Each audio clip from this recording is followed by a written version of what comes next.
Hello viewers, I welcome you all in my channel. My name is Vinay Kumar और आज मैं जो आपके लिए टॉपिक लेके आया हूँ वो है बॉर्डर रोड्स ऑर्गेनाइजेशन। आज के वीडियो में हम ये जानेंगे कि बॉर्डर रोड ऑर्गेनाइजेशन क्या है, ये किस तरीके से काम करता है, इसके प्रोजेक्ट कहाँ कहाँ ऑपरेट होते हैं और इसके मेन सिग्निफिकेंट अचीवमेंट्स के बारे में भी हम जानेंगे। और जो बच्चे अपना क्रिएटिव करियर ऑप्ट करना चाहते हैं उनके लिए ये बहुत इंपॉर्टेंट होने वाला है ये video.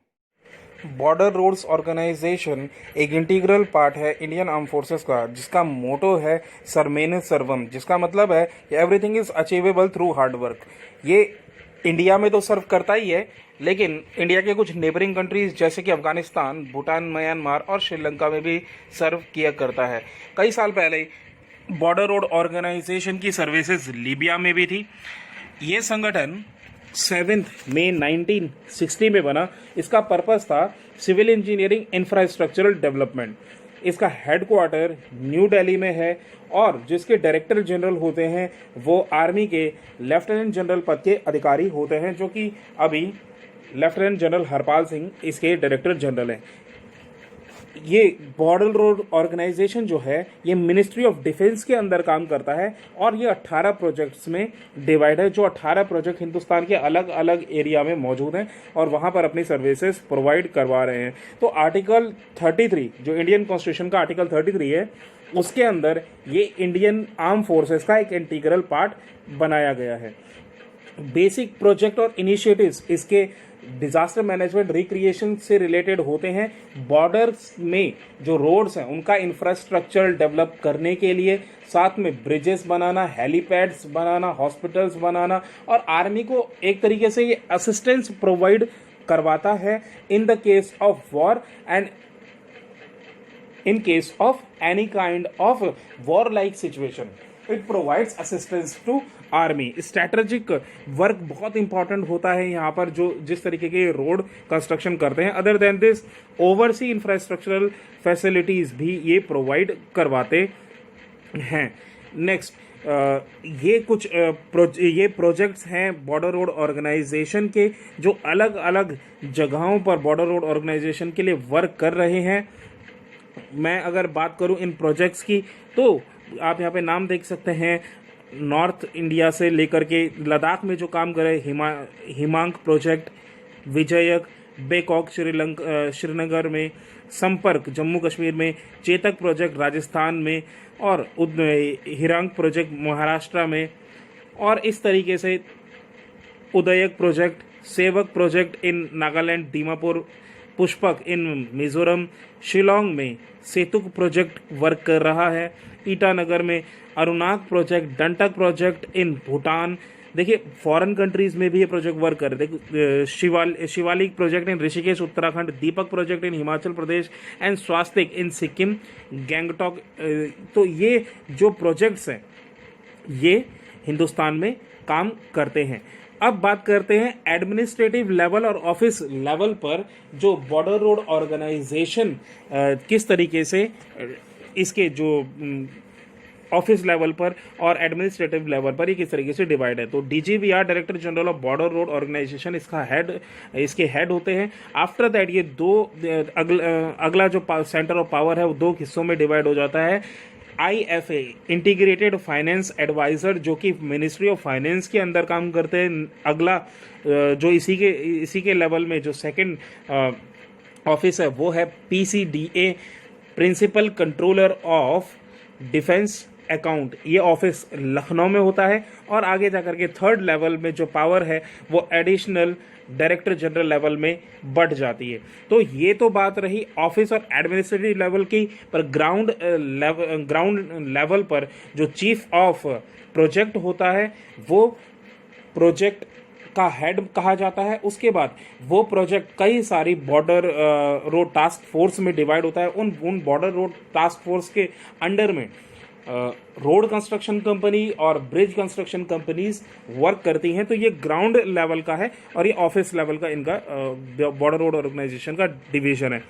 Now we will talk about some of the significant work which is done by BRO।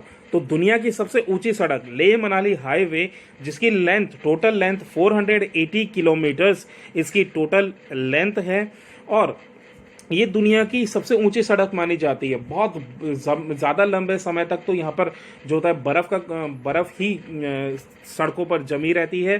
कुछ इंपॉर्टेंट जो जंक्शन है, लेह हो गया, उपसी हो गया, सरचू, ये बॉर्डर जंक्शन है हिमाचल और लद्दाख यूनियन टेरिटरी का। रोहतांग हो गया, मनाली हो गया, और यहाँ पे जो सबसे हाईएस्ट एलिवेशन पॉइंट है वो थांगला पास है, हाईएस्ट एलिवेशन पॉइंट, जिसकी हाइट 5328 मीटर्स है, जहाँ पे ऑक्सीजन का लेवल बेहद कम होता है। तो डिफ़िकल्ट टेरेन में काम करते हैं यहाँ पे बीआरओ, और ये बहुत मुश्किल होता है।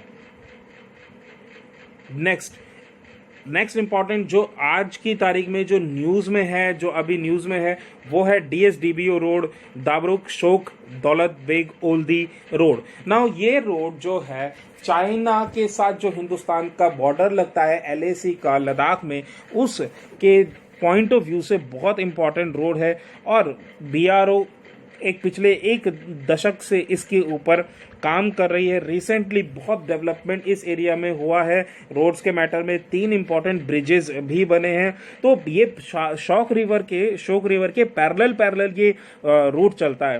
पैंगोंग लेक के आसपास, पैंगोंग लेक से दारबुक, शोक विलेज से दौलत बेग ओल्दी, ये इंडिया का एक मिलिट्री कैंप है, वहाँ तक ये रोड कंस्ट्रक्ट किया गया है। इसकी कैपेसिटी आर्टिलरी से लेकर के, आर्म्स से लेकर के, किसी भी तरीके की कॉन्वॉय को असिस्ट करना है। और रिकॉर्ड टाइम पे इसमें 3 इंपॉर्टेंट ब्रिजेस भी बनाए गए हैं, जिनकी कैपेसिटी जो है 24 टन से बढ़ा करके 70 टन्स कर दी गई है, तो ताकि ये आर्मी को इजीली हेल्प आउट कर सके। तो कुछ इंपॉर्टेंट इसमें से ब्रिजेस हैं। नीमा रीजन में एक ब्रिज है, बासगो में एक ब्रिज है, एंड ओली टोपो में ये ब्रिज है। तो ये बहुत इंपॉर्टेंट स्ट्रैटेजिक रोड है। मैप में मैं आपको इसको डेफिनेटली शो करूंगा। तो ये बहुत इंपॉर्टेंट स्ट्रैटेजिक रोड कंस्ट्रक्शन है जो बीआरओ कर रहा है, और ये इंडिया के डिफेंस में एक बहुत इंपॉर्टेंट रोल प्ले करेगा।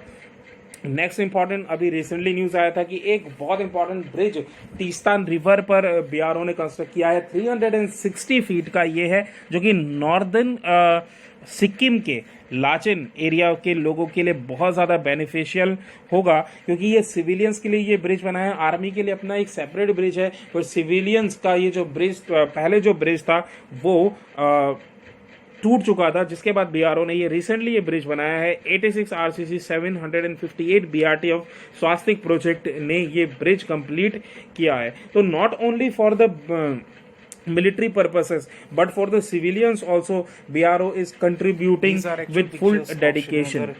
Leh highway, so you can see altitude in these pictures. next picture is this is OPSI, यहाँ पर टैक्स कलेक्शन होता है। ये लेह और मनाली हाईवे का एक इम्पॉर्टेंट स्टेशन है। This is DSDBO road map. Let us see this map on map of India में। इसको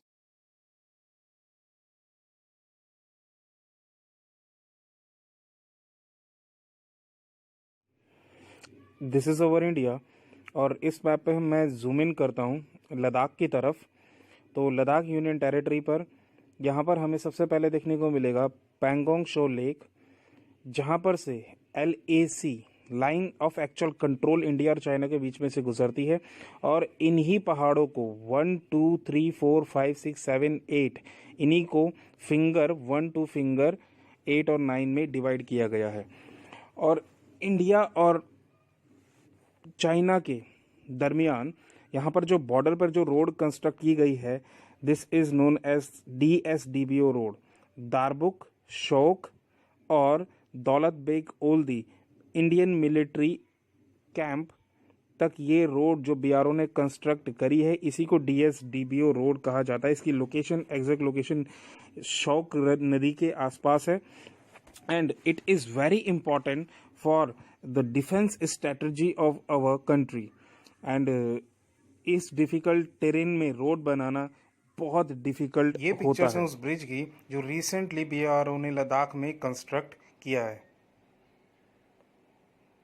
one of the important bridge जो रिसेंटली बीआरओ ने कंस्ट्रक्ट किया है वो तीस्ता नदी के ऊपर है इन नॉर्दर्न सिक्किम एरिया, जो कि अभी मैं यहाँ पे लाचिन के ऊपर फोकस करता हूँ। आप यहाँ पे मैप में देख रहे होंगे लाचिन एरिया है, और यहाँ पर 360 फीट लॉन्ग बेली सस्पेंशन ब्रिज बीआरओ ने यहाँ पे कंस्ट्रक्ट किया है।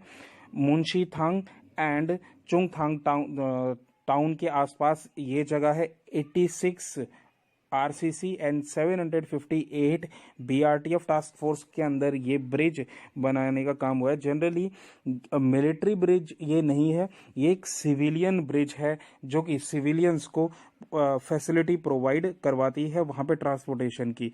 तो ये एक one of the high altitude area, और ये एक अगेन एक मुश्किल टेरेन है जहाँ पर रोड कंस्ट्रक्शन और ब्रिज कंस्ट्रक्शन का काम बीआरओ बड़े आसानी से। I would like to dedicate this video to my father. My father is serving in BRO since 1988. Before that, my grandfather was also part of Border Road Organization. He served from 1961 to 2001. He also served in Libya for few years. So my father have been part of all the important projects of BRO, whether it is Leh, whether it is in Kashmir area, whether it is in northeastern regions. So they have to work in a difficult terrain. BRO have been a family for me. ये मेरे लिए मेरे परिवार जैसा है, and hats off to their contribution towards their country. बहुत ही difficult terrain में उन्हें काम करना पड़ता है, बहुत मुश्किल हालात में. Hats off to them. Thank you for listening.